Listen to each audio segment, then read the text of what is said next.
ಸ್ವರಮಾಧುರ್ಯದ ಗಾನ ಕೋಗಿಲೆ ದಕ್ಷಿಣ ಭಾರತದ ಖ್ಯಾತ ಹಿನ್ನೆಲೆ ಗಾಯಕಿ ಎಸ್ ಜಾನಕಿ ವಿಧಿವಶರಾಗಿದ್ದಾರೆ. ಗಾನ ಕೋಗಿಲೆ ಎಸ್ ಜಾನಕಿಯವರ ಅಂತಿಮ ಯಾತ್ರೆಗೆ ಸಕಲ ಸಿದ್ಧತೆಗಳು ಈಗ ನಡೀತಾ ಇದ್ದಾವೆ.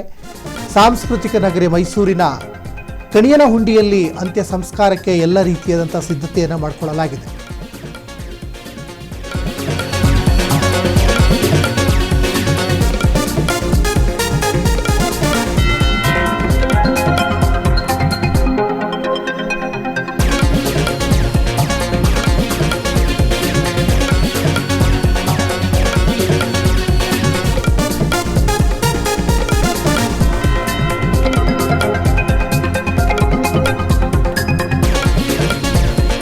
ಎಸ್ ಜಾನಕಮ್ಮ ಅವರು ಬ್ರಾಹ್ಮಣ ಸಂಪ್ರದಾಯದಂತೆ ಅಂತಿಮ ವಿಧಿವಿಧಾನಕ್ಕೆ ಸಕಲ ಸಿದ್ಧತೆಗಳು ನಡೀತಾ ಇದ್ದಾವೆ. ಮೈಸೂರಿನ ಕಣಿಯನಹುಂಡಿಯಲ್ಲಿ ಅಂತ್ಯ ಸಂಸ್ಕಾರಕ್ಕೆ ಎಲ್ಲ ರೀತಿಯಾದಂಥ ಸಿದ್ಧತೆಯನ್ನು ಮಾಡಿಕೊಳ್ಳಲಾಗಿದೆ. ಜಾನಕಮ್ಮನ ಕೊನೆಯ ಆಸೆಯಂತೆ ಮೈಸೂರಿನಲ್ಲೇ ಅಂತಿಮ ವಿಧಿವಿಧಾನ ಕಾರ್ಯಗಳು ನಡೀತವೆ. ಅಂದರೆ ಮೈಸೂರಿನಲ್ಲಿ ಅವರು ಜಾಗ ಕೂಡ ತಗೊಂಡಿದ್ದರು, ತೋಟ ಇತ್ತು, ಬಹಳ ತೋಟವನ್ನು ಇಷ್ಟಪಟ್ಟು ಮೈಸೂರಿನಲ್ಲೇ ತಗೊಳ್ಬೇಕು ಅಂತ ಜಾಗವನ್ನು ತಗೊಂಡಿದ್ರು. ಜೊತೆಗೆ ಅಲ್ಲಿ ಹೂವುಗಳನ್ನು ಕೂಡ ಬೆಳೀತಾ ಇದ್ದರು.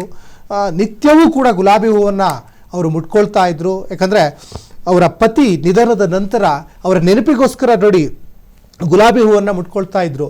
ಇವತ್ತು ಕೂಡ ಅವರ ಪಾರ್ಥಿವ ಶರೀರದ ಮೇಲೆ ಗುಲಾಬಿ ಹೂವನ್ನೇ ಇಟ್ಟಿದ್ದಾರೆ. ಅಂದರೆ ಹೂವನ್ನು ಅಷ್ಟು ಪ್ರೀತಿ ಮಾಡ್ತಾ ಇದ್ದರು.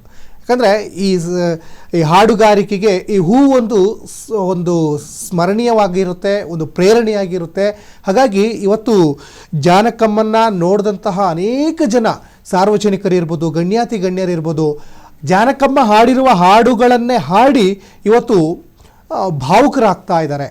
ಅವ್ರನ್ನ ಹಾಡುಗಳ ಮುಖೇನವಾಗಿಯೇ ಕಳಿಸ್ಕೊಡ್ತಾ ಇದ್ದಾರೆ. ಯಾಕಂದರೆ ಒಂದು ಹಾಡನ್ನು ಹೇಳಿದರು, ದೋಣಿ ಸಾಗಲಿ ಮುಂದೆ ಹೋಗಲಿ, ಈ ರೀತಿಯಾದಂತಹ ಹಾಡುಗಳು ಸಾಕಷ್ಟು ಪ್ರತಿಯೊಬ್ಬರ ಜೀವನಕ್ಕೂ ಕೂಡ ಅದು ಒಂದು ಸಂಬಂಧ ಬೆಸೆಯುವಂತಹ ಹಾಡುಗಳು.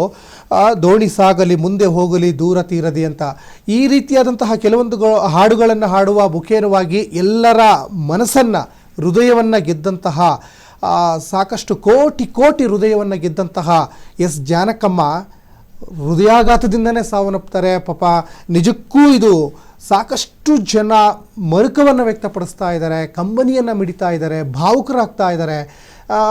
ಅನೇಕ ಮಕ್ಕಳುಗಳು ಕೂಡ ಇವತ್ತು ಬಂದು ಅಲ್ಲಿ ಅಂತಿಮ ದರ್ಶನವನ್ನು ಪಡ್ಕೊಳ್ತಾ ಇರುವಂಥದ್ದು. ಜೊತೆಗೆ ಮಕ್ಕಳು ಕೂಡ ಗಾನ ಕೋಗಿಲೆ ಎಸ್ ಜಾನಕಮ್ಮ ಹಾಡಿರುವ ಹಾಡನ್ನೇ ಹಾಡಿ ಅವ್ರನ್ನ ಕಳಿಸ್ಕೊಡ್ತಾ ಇರುವಂತಹ ಒಂದಿಷ್ಟು ಸನ್ನಿವೇಶಗಳು, ಸಾಕಷ್ಟು ಎಂಥವರ ಹೃದಯ ಕೂಡ ಹಿಂದುವಂತಹ ಘಟನೆ ಇದು. ಖ್ಯಾತ ಹಿನ್ನೆಲೆ ಗಾಯಕಿ ಎಸ್ ಜಾನಕಮ್ಮ ವಿಧಿವಶರಾಗಿದ್ದಾರೆ. ಸಾಕಷ್ಟು ಜನ ಕಂಬನಿಯನ್ನು ಮಿಡಿತಾ ಇದ್ದಾರೆ.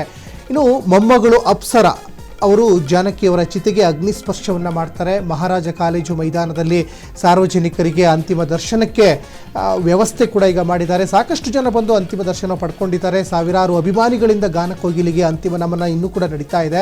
ಇನ್ನು ಕಣ್ಣೀರಿನಲ್ಲಿ ಜಾನಕಮ್ಮಗೆ ಅಭಿಮಾನಿಗಳು ವಿದಾಯವನ್ನು ಹೇಳಿದ್ದಾರೆ. ಅಭಿಮಾನಿಗಳು, ಗಣ್ಯರು, ಹಾಡುಗಾರರು, ನಟರು, ನಟಿಯರು ಮತ್ತು ಸಂಗೀತ ಲೋಕದ ದಿಗ್ಗಜರು ಇವತ್ತು ಇಂತಹ ಮಹಾನ್ ವ್ಯಕ್ತಿತ್ವ ಇರುವಂಥವರು, ಶ್ರೇಷ್ಠ ಒಂದು ಸಾಧನೆ ಮಾಡಿದಂಥವರು ಮತ್ತು ಎಲ್ಲರ ಹೃದಯವನ್ನು ಗೆದ್ದಂಥವರು. ಯಾಕಂದರೆ ಇವರು ಯಾವುದೋ ಒಂದು ಭಾಷೆಗೆ ಸೀಮಿತ ಆಗಲಿಲ್ಲ.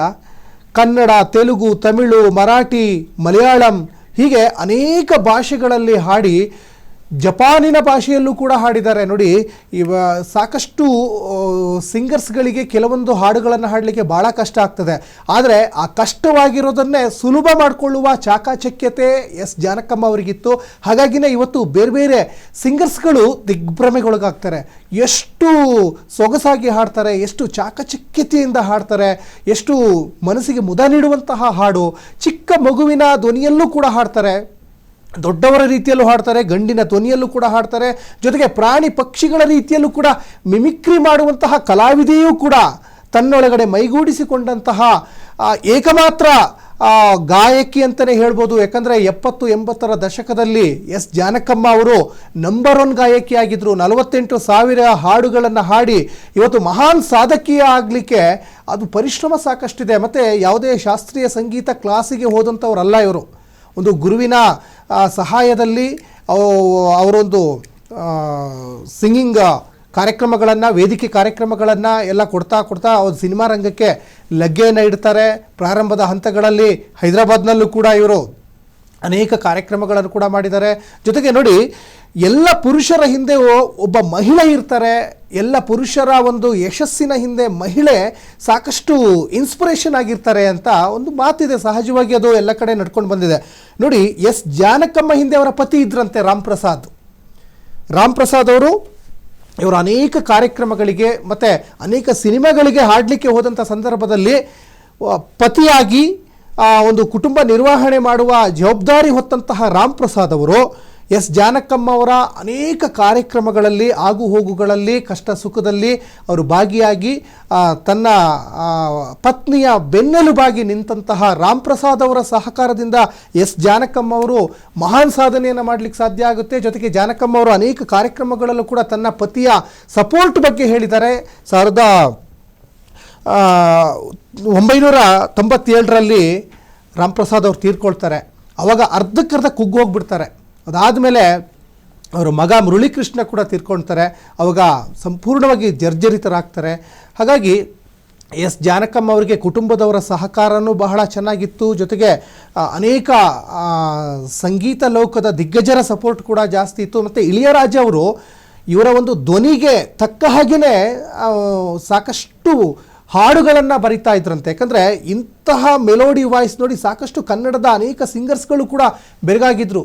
ಸಿ ಅಶ್ವಥ್ ಸೇರಿದಂತೆ ಅನೇಕ ದೊಡ್ಡ ದೊಡ್ಡ ಮಹಾನ್ ದಿಗ್ಗಜರು ಕೂಡ ಇಂತಹ ಗಾಯಕಿ ಇವತ್ತು ನಮ್ಮ ಭಾರತೀಯ ಚಿತ್ರರಂಗದಕ್ಕೆ ಬೇಕಾದಂಥವರು. ಜೊತೆಗೆ ಇಡೀ ಭಾರತ ಅಲ್ಲ, ವಿಶ್ವಕ್ಕೆ ಇಂತಹ ಅಪ್ರತಿಮ ಕೊಡುಗೆ ಕೊಡುವಂತಹ ಒಬ್ಬ ಗಾಯಕಿ ಅಂತಲೂ ಕೂಡ ಸಾಕಷ್ಟು ಜನ ಸಿಂಗರ್ಸ್ಗಳು ಕೂಡ ಕೊಂಡಾಡಿದಂತಹ ಉದಾಹರಣೆಗಳು ಕೂಡ ಇದ್ದಾವೆ. ಅನೇಕ ವಿಡಿಯೋಗಳು ಈಗ ವೈರಲ್ ಕೂಡ ಆಗ್ತಾ ಇದ್ದಾವೆ. ಜೊತೆಗೆ ಅವರ ಪತಿ ಮತ್ತು ಅವರ ಮಗನನ್ನು ಕಳ್ಕೊಂಡ ನಂತರ ಅವರು ಕೊನೆಯ ದಿನಗಳನ್ನು ಮೈಸೂರಿನಲ್ಲೇ ಕಳೀತಾರೆ.